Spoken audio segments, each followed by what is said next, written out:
যারা কর ফাঁকি দিচ্ছেন এবং যারা কর দেন না তারা এখন এনবিআরের টার্গেট বলে জানিয়েছেন জাতীয় রাজস্ব বোর্ডের চেয়ারম্যান আব্দুর রহমান খান।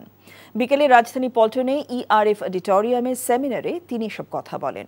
এ সময় প্রত্যক্ষ করের পরিমাণ অনেক কম জানিয়ে এনবিআর চেয়ারম্যান বলেন, এটি সভ্য দেশের লক্ষ্য নয়। বলেন, সভ্য হতে হলে প্রত্যক্ষ কর আদায় বাড়াতে হবে। অর্থনীতির খারাপ সময়ের মধ্যেও রাজস্ব আদায় বাড়ছে বলে জানান তিনি। বলেন, অর্থনীতির এত খারাপের মধ্যে রাজস্ব গ্রোথ ভালো আছে। এপ্রিলে আরও ভালোর দিকে যাবে।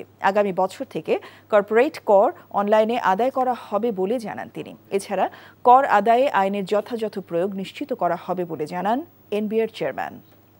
ট্যাক্স ফাঁকি দিয়েছেন এবং তাদেরকে আমরা মূলত বড় আকারে টার্গেট করেছি এবং যারা ট্যাক্স একেবারে দেন না অর্থাৎ নেটে নাই তাদেরকে আমরা টার্গেট করেছি। এই ডিজিটাইজেশনের যে সূচনাটা হয়েছে এটাকে আমরা আরো স্ট্রেংথেন করব। ফলে সাধারণ ট্যাক্স পেয়াররা যে কমপ্লেন করে যে ট্যাক্স দিতেই পারছি না, অনেক কঠিন নিয়মকানুন, কঠিন নিয়মকানুন লাগবে না।